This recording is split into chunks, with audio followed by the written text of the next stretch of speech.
आप सेहतमंद और सेहत याफ्ता कैसे बने रहेंगे, इसलिए हर रोज़ हम आपकी मुलाकात नए नए डॉक्टर से कराते हैं और वो जिस फील्ड में उनका स्पेशलाइजेशन होता है उस पर हम बात करते हैं।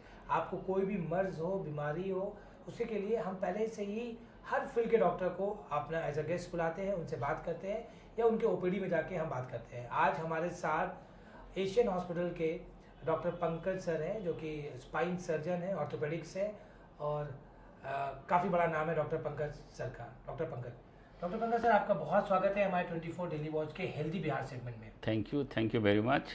पंकज सर, सबसे पहले हम जानना चाहेंगे आपके प्रोफाइल पे अगर हम बात कर लें, आपने शुरुआत कहाँ से किया, रहने वाले कहाँ के हैं? हम तो रहने वाले बिहार के ही हैं। बिहार में मेरा सुपौल डिस्ट्रिक्ट है, एक गांव, छोटा सा गांव है निर्मली के बगल में है बेलही।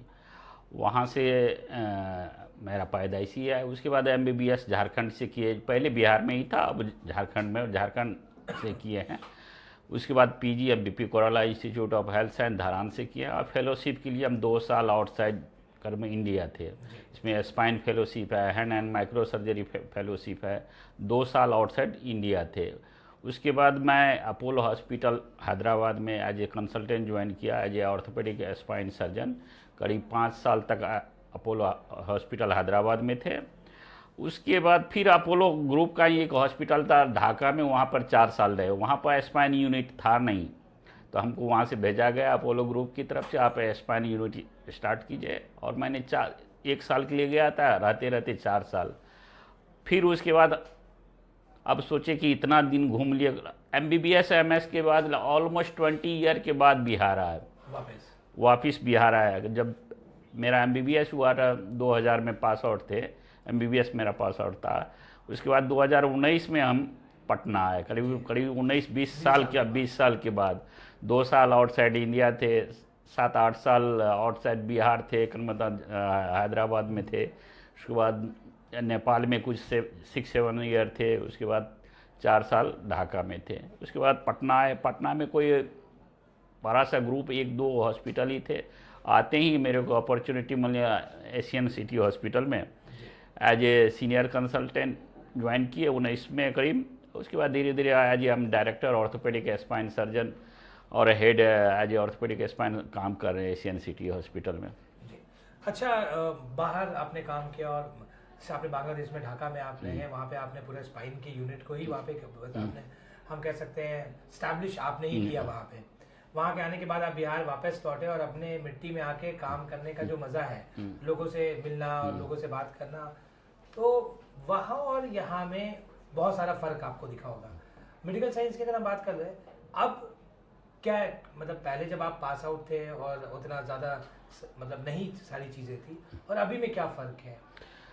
पहले जो हम अपोलो हॉस्पिटल में काम कर रहे थे वो एज ए 5 स्टार हॉस्पिटल था। 5 स्टार, ढाका का ना चाहिए 7 स्टार हॉस्पिटल था। वहाँ का चार्जेस भी बहुत थे, पेशेंट भी डिफरेंट टाइप थे। सडनली आके बिहार में आए तो पेशेंट का टाइप भी बदल गया, फाइनेंशियल स्टेटस भी बदल जाता है। तो लेकिन इसमें रहते हुए भी इसी कम फाइनेंशियल स्टेटस में ही उसी टाइप का सर्जरी हम लोग कर रहे हैं, उतना ही कम पैसे में पेशेंट को सर्विस दे रहा अभी 5-6 साल से। और एशियन सिटी हॉस्पिटल के जो हमारे ग्रुप डायरेक्टर हैं डॉक्टर प्रशांत, वो बहुत हेल्पफुल है। वो हमको बहुत हेल्प की और आगे बढ़ाने में, नहीं आपको स्टार्ट करना हर चीज़। और अभी हम लोग स्पाइन ऑलमोस्ट अभी जस्ट तुरंत ही एक लंबर स्कोलियोसिस की एक सर्जरी करके आए। 8-10 स्पाइन सर्जरी यहाँ हो रहा है, 8-10 की लगभग जॉइंट रिप्लेसमेंट, बाकी ट्रॉमा हो रहा है। तो हम लोग अच्छा ही कर रहे हैं यहाँ पर, कम पैसे में। इवन आयुष्मान में भी करे, CGH, ECH है, जितने भी पैनल है हमारे यहाँ है, TPA है, कैश, सारे चीज़ है। इसलिए ऑलमोस्ट पहले इनिशियल स्टेज में एशियन सिटी में कम पेशेंट थे, अभी इतना पेशेंट हो गया समटाइम्स बेड ही नहीं मिलता है। मतलब डॉक्टर पंकज का कहना है कि अगर आपके पास पैसे नहीं है और आपको लगता है कि सर्जरी प्लान है और आपको कोई सर्जरी प्लान है, आपको नी रिप्लेस करना है या कुछ ऐसा आपको मर्ज हो गया जिसके लिए आपका ऑपरेशन मस्ट है, तो पहले आप एशियन सिटी हॉस्पिटल पटना में आके डॉक्टर पंकज से कंसल्ट कर सकते हैं। आप कंसल्ट करने के बाद इन्होंने एक बहुत ही ज़्यादा इंपॉर्टेंट बात कही कि अगर आपके पास पैसे नहीं है तो यहाँ पे बहुत सारी फैसिलिटीज़ अवेलेबल है, कैशलेस भी काम हो जाता है। भारत सरकार की बहुत सारी योजनाएं हैं, आयुष्मान कार्ड है और CGHS स्कीम है, और सेंट्रल गवर्नमेंट की स्कीम के साथ साथ बिहार गवर्नमेंट में भी जो जो सुविधाएं मिलनी चाहिए, CM रिलीफ फंड है, वो सब के तहत भी आपका इलाज यहाँ पे आसानी से हो जाता है। जैसे पहले फुटफॉल नहीं था, और अभी डॉक्टर पंकज आपने कहा कि इतना ज़्यादा फुटफॉल बढ़ गया है एशियन सिटी हॉस्पिटल में कि बेड की अवेलेबिलिटी नहीं हो पाती। जो आपके पास जो यहाँ पे नंबर्स ऑफ केसेस आते होंगे, वो क्या घुटनों के मरीज ज़्यादा होते हैं या स्पाइन का प्रॉब्लम लेके आते हैं? ज़्यादा केसेस कैसे देखते हैं आप? बोथ दोनों तरह का, नी जॉइंट पेन और back pain commonly almost same test है, लेकिन मेनली बैक पेन ज़्यादा आते हैं। तो बैक पेन में सारे पेशेंट ऐसा नहीं होते कि सारे को ऑपरेट करना चाहिए। कंजर्वेटिव मतलब कंजर्वेटिव में मेडिसिन एक्सरसाइज से 60 to 80% पेशेंट को इलाज संभव है बिना सर्जरी का, लेकिन रेगुलर फॉलोअप में आना पड़ेगा। लोग यूजुअली करते क्या है, आपने से दवा खा लिए, कोई बोल दिया गाँव में कुछ बोल दिया ये दवा खा लो, वो दवा खाते खाते जब तक परेशान नहीं हो जाता तब तक आते नहीं रहते, उसमें उसका फाइनेंशियल लॉस भी होता है और शरीर का भी नुकसान होता है। ज़्यादा पेन किलर खाने से किडनी का प्रॉब्लम, गैस प्रॉब्लम, एसिडिटी, बहुत सारा प्रॉब्लम होता है। इसीलिए पब्लिक को ये बोलेंगे किसी टाइप का छोटा मोटा प्रॉब्लम लगने अपने से नहीं इलाज करना, जो एक्सपर्ट है उसी के पास जाइए, किसी काबिल डॉक्टर के पास ही जाइए, अपने मन से इलाज मत करिए। लगेगा कि आपको नहीं डॉक्टर साहब तो 500-700 रुपया फी लेंगे, लेकिन 700 रुपया वो बहुत ही लाभदायक होगा, देखिए सही इलाज करना। सही कहा आपने। बहुत से लोगों का जो माइंड सेटअप है कि अगर हम डॉक्टर्स के पास जाते हैं तो एक कॉमन में बात बोल रहा हूँ, मैं पर्टिकुलर के बारे में बात नहीं कर रहा, कि MRI होगा, एक्सरे होगा, CT होगा तो लोग कतराते हैं। लेकिन अगर हम बात करें कि अगर आपको इन्वेस्टिगेशन डॉक्टर ने लिखा है तो कुछ समझ के ही तो लिखा होगा। अगर आपके 1000-2000 रख के अगर इन्वेस्टिगेशन में आपको कोई मर्ज और बीमारी नहीं निकलती है तो ये बहुत अच्छी बात है, और अगर डिटेक्ट हो जाता है तो उसका इलाज कराएं। मतलब अपने से इलाज मत करें। और बहुत सारे फैसिलिटी आ गई ना, जो भी गरीब से गरीब तक का आयुष्मान भारत है, अगर डायग्नोसिस हो चुका है कि तो आपको तो आयुष्मान भारत में भी इलाज संभव है। क्यों नहीं आप अपने से इलाज क्यों कर रहे हैं? आयुष्मान भारत में है इलाज, CGHS, CHS है सारे। अगर वो आयुष्मान कार्ड नहीं है तो गवर्नमेंट ने फैसिलिटी, बिहार गवर्नमेंट गए वहाँ से अप्रूवल लेके आइए, फ्री में इलाज हो जाता है। तो क्यों अपने आप को नुकसान कर रहे हैं? अच्छा डॉक्टर पंकज, प्रीवियस ईयर की बात है, अटल पथ पे एक घटना घटी थी जी, वो धार से था और वो लड़का और सीधे डिवाइडर से जो लोहे का रॉड होता है उसके चेस्ट के अंदर था, उसकी भी सर्जरी आपने की थी। बहुत ज़्यादा वो सारी चीज़ें थी और बहुत ज़्यादा सोशल मीडिया पे भी वायरल था। उसके बारे में हमारे व्यूअर्स को बताएं। वो बहुत ही यंग लड़का था, करीब 18-20 साल का लड़का होगा। एक यहाँ से एक डिवाइडर के रॉड चला गया था, उसमें फ्रैक्चर होते हैं, मल्टीपल रीफ्रैक्चर था, क्लेविकल जिसको कॉलर बोन करते हैं, स्कैपुला फ्रैक्चर था। तो फ्रैक्चर होने के बाद जो क्या, पेशेंट स्टेबल था, ऑन बेड पे देख रहे थे, पेशेंट स्टेबल था। उसके बाद निकालने में हमको बहुत ही मशक्क़त करना, करीब 4-5 घंटा लगा था, और 1 महीना पेशेंट को हम यहाँ रखे थे। 1 महीना में पेशेंट बिल्कुल स्टेबल हो गया, बिल्कुल एज नॉर्मल बिफोर। बहुत बड़ी बात था। और अपने लिए हम होने के बावजूद भी लोगों ने आपको प्रेफर करा। और क्योंकि सबसे बड़ी बात है कि पेशेंट यही राजीव नगर का ही था, एक्सीडेंट इसी हुआ था, तो नज़दीक के अस्पताल में भेज दिया। यूनिसिल लोग ले जाना चाह रहे थे, लेकिन पेशेंट का स्टेबिलिटी उतना अच्छा नहीं था। रात को ही हम लोग ऑपरेट किए, तो पेशेंट बहुत ही बिल्कुल अच्छा जी। RTA केसेस की अगर हम बात कर ले, road accident, road and trauma होता है, इमरजेंसी के पेशेंट्स आपके पास आते होंगे, सबसे ज़्यादा डिफिकल्ट क्या होता है आप लोगों के लिए? सबसे डिफिकल्ट क्या होता है ना, पेशेंट समय पे पहुंचता नहीं, गोल्डन आवर जो उसको बोलते हैं एक्सीडेंट।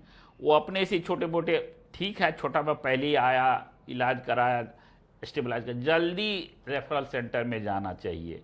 वहाँ पर क्योंकि गोल्डन आवर 1 आवर का होता है। अगर मल्टीपल ट्रॉमा होगा तो बहुत पेशेंट को अगर 1 आवर के अंदर में जाते हैं, अगर हॉस्पिटल पहुँचते हैं तो बहुत जान बचाया जा सकता है। इसीलिए जितना जल्दी हो नज़दीक के अस्पताल में पहुँचे, वहाँ पर एक्सपर्टीज है, ICU है, सब चीज़ है, तो वहाँ पे इलाज कराइए। अगर नहीं संभव है तो जल्दी लेके डेसिग्नेटेड एरिया में जाइए।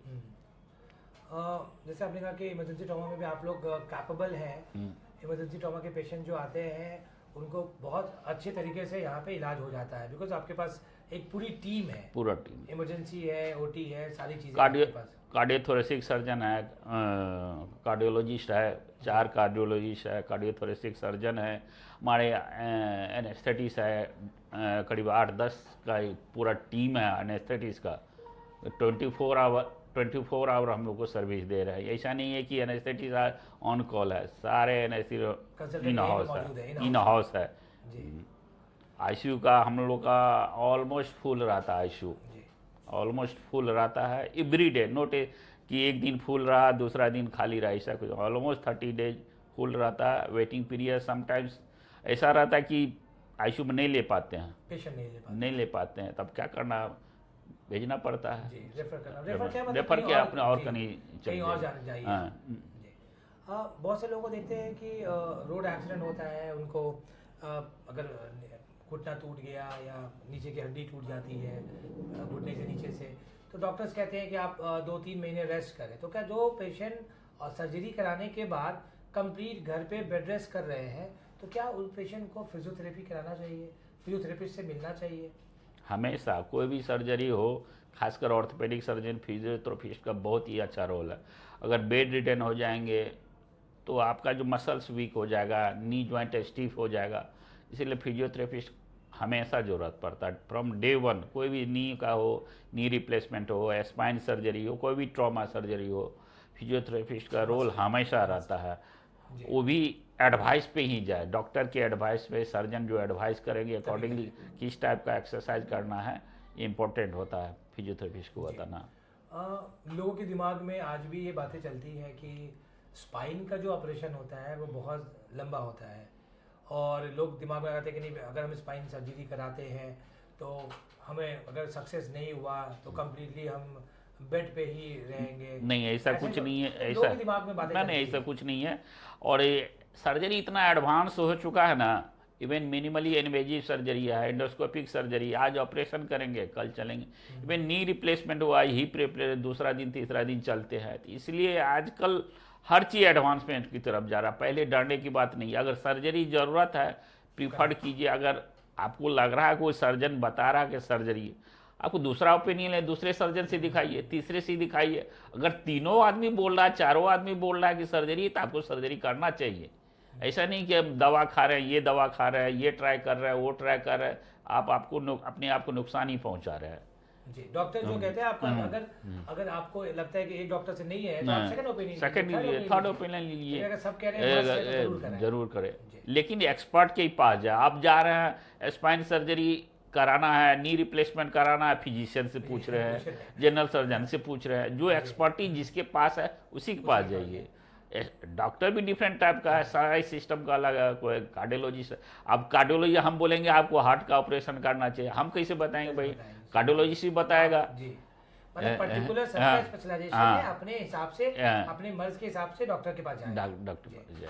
आखिर में आप हमारे जो 24 डेली वॉच के जो व्यूअर्स हैं, जिस इस वीडियोस को देख रहे हैं, और हमने पहले ही कहा कि हम आपके सब अपने जो बिहार और पटना के लोग हैं उनके सेहत का पूरा ख्याल रखते हैं, तो उनके लिए हेल्दी बिहार सेगमेंट में आप क्या मैसेज देना चाहते हैं?